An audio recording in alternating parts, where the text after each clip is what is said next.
La mère de toutes les Giulietta est une grand-mère très populaire, même si elle est rare parmi les collectionneurs.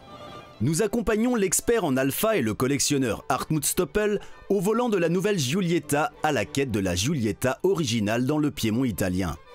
Ici, dans un tout petit village loin des grandes villes, il espère la trouver. Le véhicule doit idéalement dater de la fin des années 50 et dans la mesure du possible en très bon état, sans retouche ni restauration. Et j'ai une indication d'un ou deux contacts ici en Italie, comme quoi dans cette région du Piémont, il existe encore quelques modèles.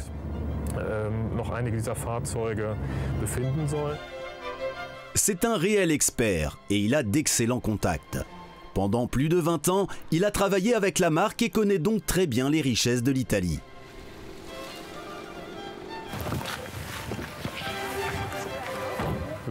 C'est sensationnel ici, c'est magnifique. Regarde ça.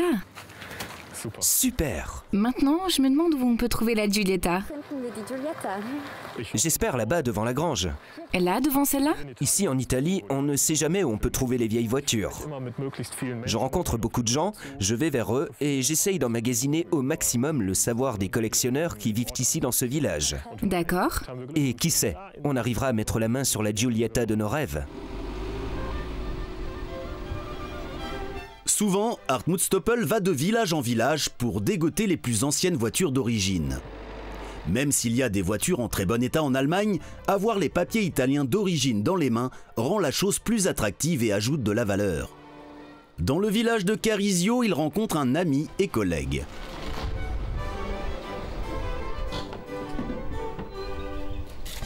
Nous sommes à la recherche d'une ancienne Alfa d'origine. Peut-être que vous pouvez nous indiquer où en trouver une? Oui, j'en ai une depuis quelques années. Ah bon? Il en est une. Il peut nous la montrer? Vous voulez la voir? Oui. Venez. Cool. Paolo a un bon réseau en Italie et ils ont tous les deux une lueur d'espoir.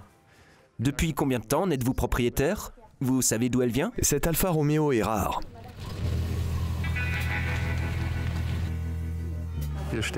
Nous avons devant nous un exemplaire de la Alfa Romeo GT 1300 Junior de 1973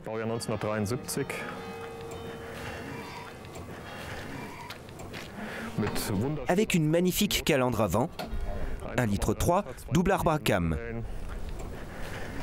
L'état global du véhicule est sensationnel. C'est de plus en plus dur de trouver des voitures dans cet état. Une magnifique voiture, mais malheureusement pas une Giulietta. Vous l'aimez? Oui, elle est très belle. Mais y a-t-il une vieille Giulietta dans votre garage? Vous avez peut-être un ami collectionneur? Un ami qui aurait une Giulietta? Vous connaissez quelqu'un qui aurait une Giulietta? Oui, bien sûr, je connais quelqu'un pas très loin qui doit toujours en avoir une. C'est à côté. Vous pouvez nous y amener? Oui, pas de problème. Ah, c'est génial! Ok. Le suspense est à son comble pour Paolo et cette fois-ci, il leur montre un spécimen original très bien conservé. Mais c'est une Giulia. Évidemment très belle, mais on veut rassembler les deux générations de Giulietta. Hartmut Stoppel arrête ses investigations dans le coin et repart à la chasse au trésor.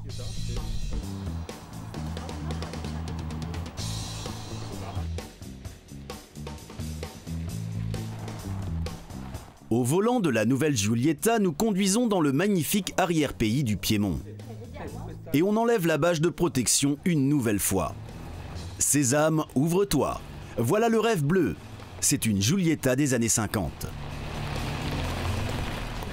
C'est super. Au premier regard, c'est la voiture parfaite, la bonne couleur. Nous avons enfin trouvé le bon modèle, la grand-mère de notre Giulietta rouge. Et quand je regarde l'avant du véhicule, la calandre en chrome est magnifique, avec le magnifique logo au milieu que l'on voit encore aujourd'hui dans la nouvelle Giulietta. Les détails sont magnifiques. Là aussi, derrière le sublime logo de la Giulietta, on voit clairement le TI pour International Tourer, qui est donc la version la plus sportive avec des performances améliorées, avec le contour intégré. Ce n'est donc pas une Giulietta Berlina normale, c'est la version sportive, la TI, ce qui en fait un modèle vraiment spécial.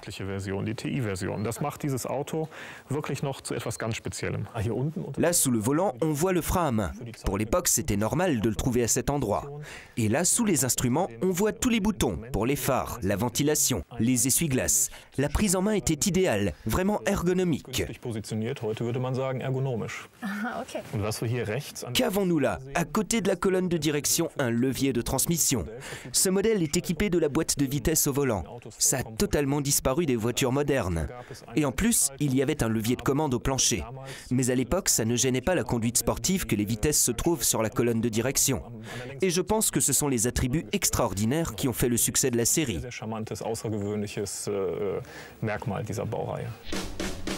Et puis, mère et fille font une virée ensemble pour la première fois.